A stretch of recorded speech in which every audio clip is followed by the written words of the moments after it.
Hey everyone, welcome back with Beano Mac, where today we are going to continue our playthrough of Scooby-Doo Night of 100 Frights. And so just a recap, how do I use this cannon actually? I don't get it. Am I supposed to do something first? Okay, whatever. Anyway, so we're gonna recap last episode. Last episode we took on the boss of the third boss of this game, the Ghost of Redbeard.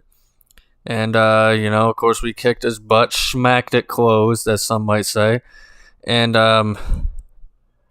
we got the new power up, the bubble gum, as you've seen me shoot, and I didn't get anybody with it. But, now when we shoot people, they're gonna, monsters are gonna stick to the ground and we can jump on top of them. And, it's kind of a really stupid invention, and you're gonna find out pretty soon. This episode is going to focus on primarily just going over some extra areas now that I have the umbrella and the bubble gum and stuff like that. But our next invention is actually essentially just a better form of the bubble gum.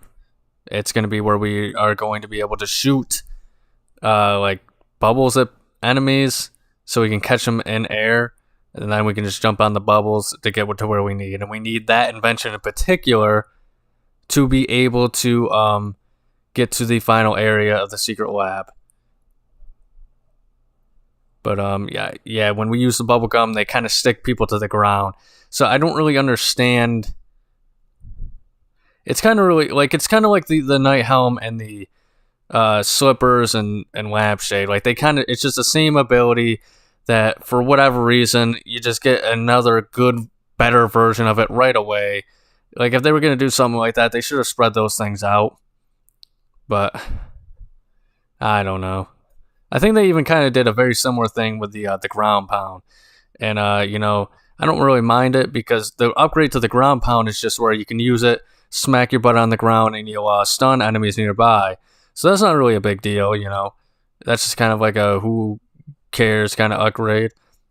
But with the bubble gum and the bubbles and all that stuff, it's just kind of really weird that they went that route. But here's going to be the first one, and you're going to see it in action here. Hopefully, you got to be very particular with it. And now he's stuck in there, so I'm going to have to wait until he gets out. Is he going to get out? Alright, maybe not. Maybe he's actually just stuck. Yeah, I'm going to try and move on to another guy. But yeah, also in my last episode, of course, I get hit. But in my last episode, I kind of was going on a little bit about how the characters kind of act stupid in this game. Fred, for example, he kind of gets clowned on by the mastermind in the last fight. Daphne, I feel like her role was actually pretty accurate. She was just getting captured. And, Fred, he got captured, big deal, not that big of an issue, I guess is what I'm really trying to say. But then we free him, and then he immediately gets captured once again by the mastermind before the fight with the Redbeard. And I mean, it could have been like something where, okay, like maybe Redbeard comes out of nowhere and it's Redbeard who captures him or something like that, or has like a whole bunch of guys his ghost crew capture him or something like that. But that's not what happens. He gets clowned on so hard that even the audience starts laughing at him. That's how bad it is. And then Velma, and after the cutscene, we see that Velma actually, the whole time, those lenses that we gave her were actually something else.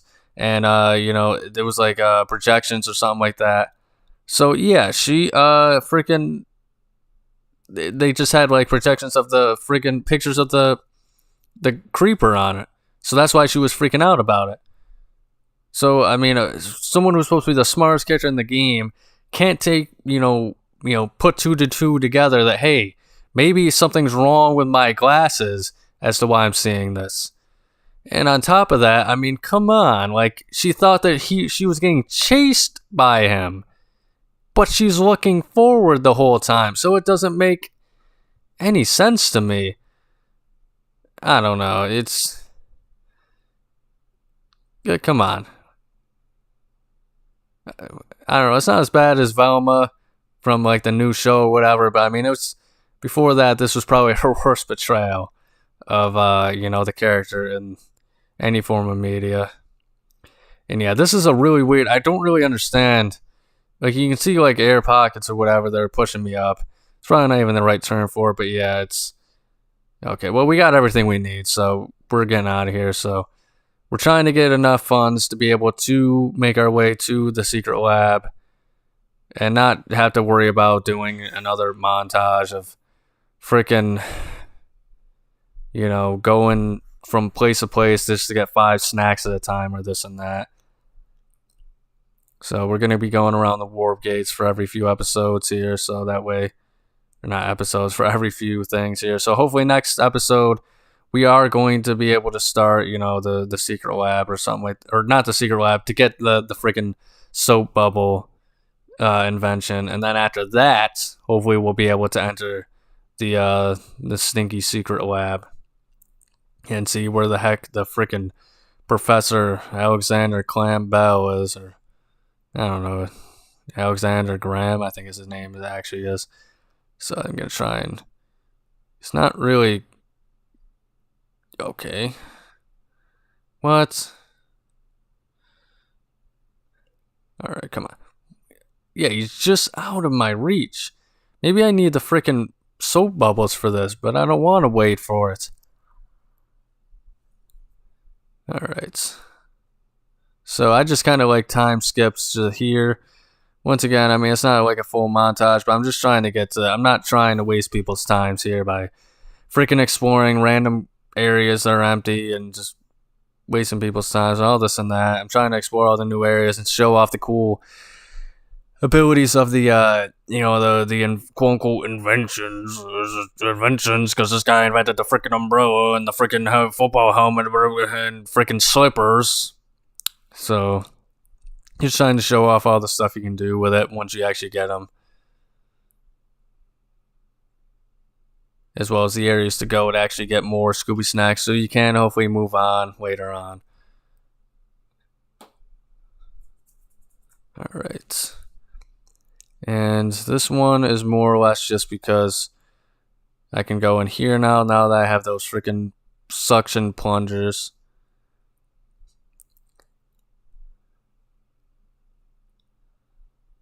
And we got to go back up here.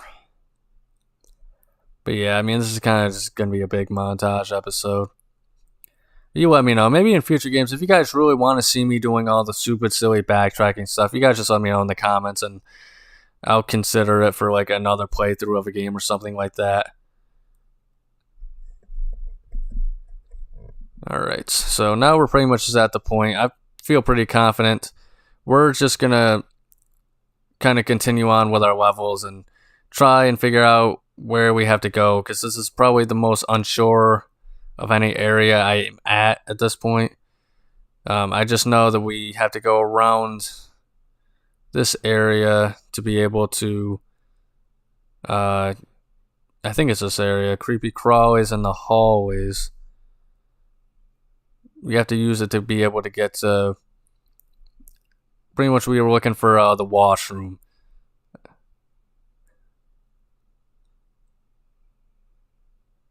Alright. How am I supposed to get over there? Who is throwing these rocks? Red herring is no doubt behind it. Yeah. Jeez. Oh, come on. Yeah, I got no real idea how to get those Scooby snacks. I'm sure there's a way. I just, once again, I'm not trying to waste people's times here. Oh, stupid gargoyle. It's the gargoyle. Yeah, I wonder who, like, if this is supposed to be, if this is supposed to be the freaking area in which, it's all natural and stuff like that, why are there just, like, bones? Who were those? Who is that guy?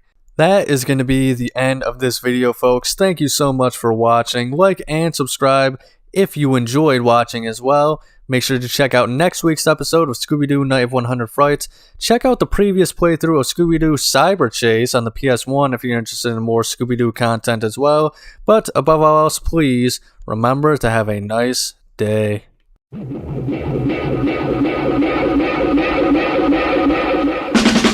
Scooby-Dooby-Doo, where are